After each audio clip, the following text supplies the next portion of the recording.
నమస్తే అండి. నేను వాణి. ఈరోజు మనం ఒక సస్పెన్స్ హారర్ స్టోరీని విందాం. మీకు నచ్చితే స్టోరీ తప్పకుండా ఒక లైక్ చేసి షేర్ చేయండి.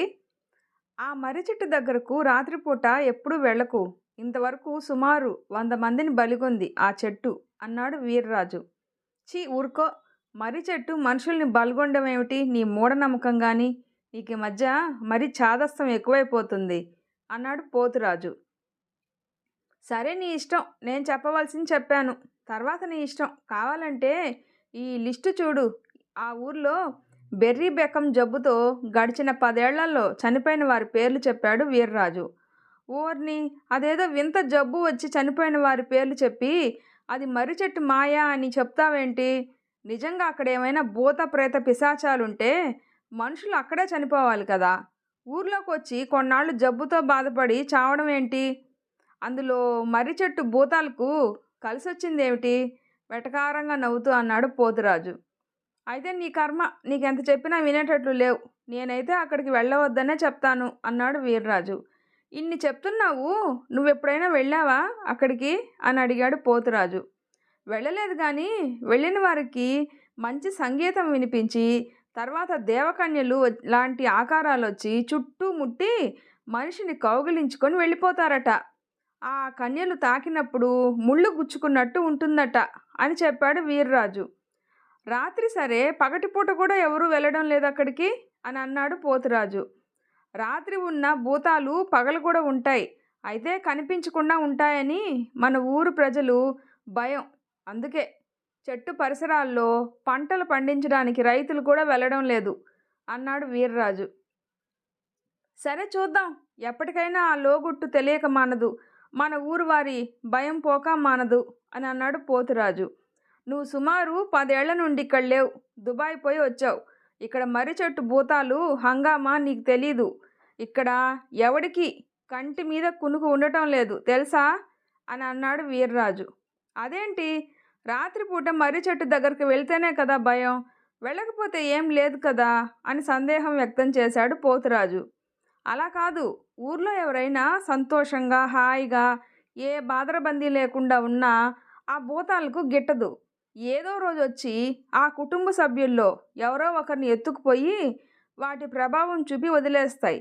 అందుకే అందరూ చీకటైతే చాలు తలుపులు బిగించి కుటుంబం అంతా బిక్కు బిక్కుమంటూ ఇంటిలోనే ఉంటున్నారు అని మరో కొత్త వింత చెప్పాడు వీర్రాజు. అబ్బో, ఇది మరీ తమాషాగా ఉంది. ఊర్లో పనులు వ్యవసాయం మానేసి దెయ్యాల భయంతో గడపాల్సి వస్తుందన్నమాట అని అన్నాడు పోతురాజు.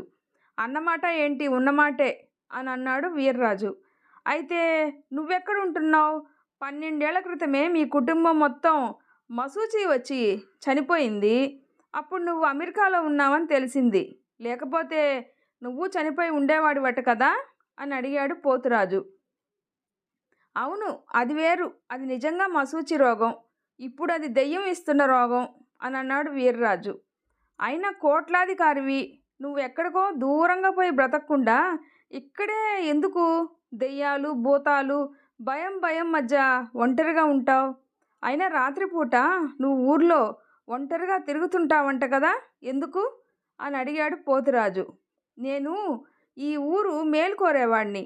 ఊర్లో మర్రి చెట్టు భూతాలు బెడద ఉందని చెప్పి అందరినీ జాగ్రత్త పరచడమే నా బాధ్యత.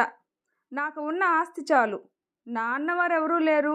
నేను బ్రతికినా చచ్చినా ఒకటే. నేను తెగించాను. అందుకే నన్ను ఏ భూతం ఏమీ చేయలేదు అని అన్నాడు వీర్రాజు.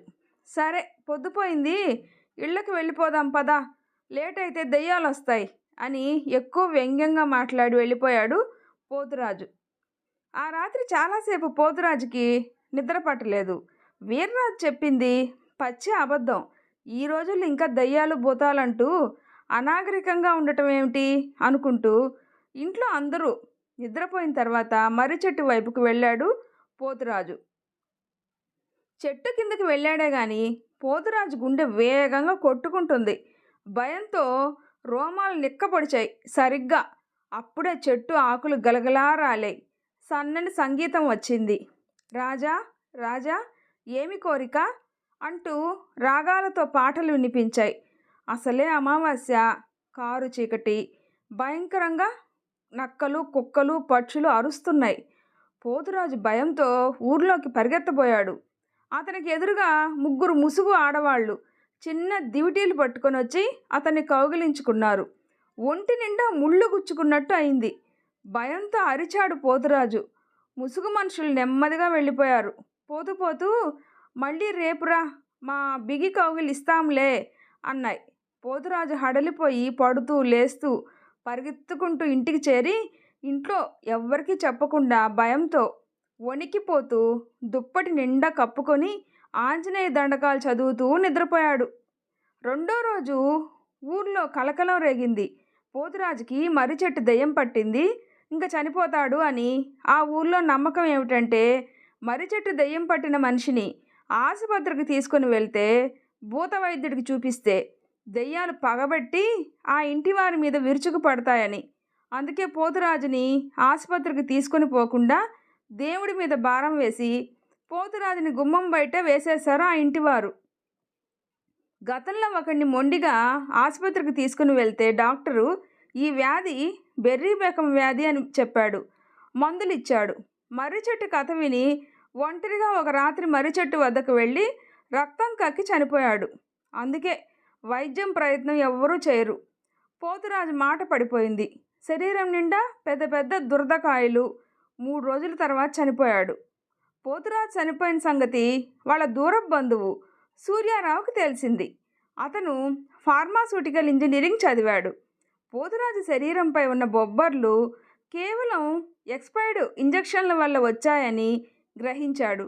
వెంటనే పోలీసులకు ఫిర్యాదు చేసి గ్రామస్తులను ఒప్పించడానికి ప్రయత్నించి దెయ్యాలు భూతాలు లేవు, ఇందులో ఏదో ఒక కుట్ర ఉంది అని చెప్పి వాళ్ళకు భయం పోవడానికి అతని మిత్రుడు జిల్లా ఎస్పీ రాయుడు సాయంతో సుమారు 100 మంది పోలీసులను ఊర్లో రాత్రిపూట గస్తీ తిరిగే ఏర్పాట్లు చేయించాడు.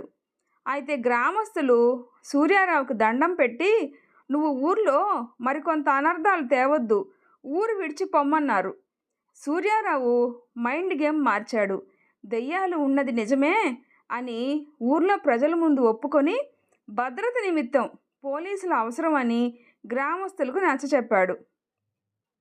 పోలీసులు ప్రణాళిక ప్రకారం మర్రి చెట్టు దెయ్యం ఉండటం నిజమే, మేము ఊర్లో ఉండి ఎవ్వరూ అటువైపు వెళ్లకుండా చూసుకుంటామని దండోరా వేయించారు.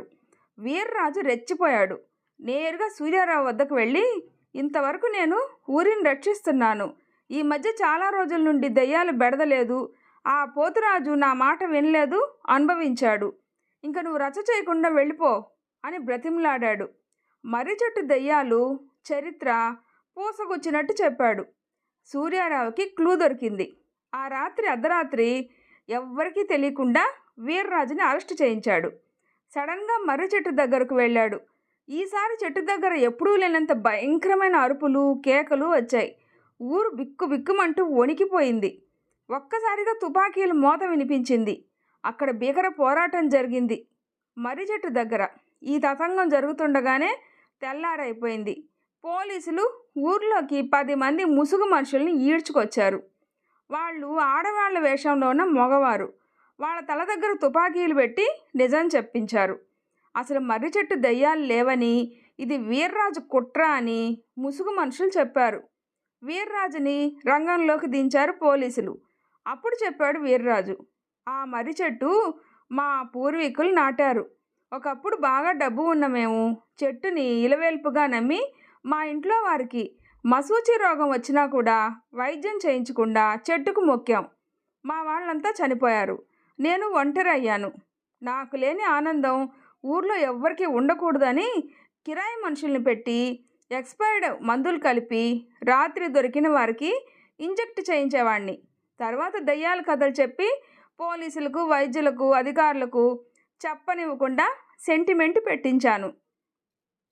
మూకమ్మడిగా రాత్రి మర్రి చెట్టు వైపు వెళ్ళి దెయ్యాలను తరిమివేయాలనుకుంటే ఊరు వల్లకాడవుతుందని సిద్ధాంతికి లంచం ఇచ్చి చెప్పించాను.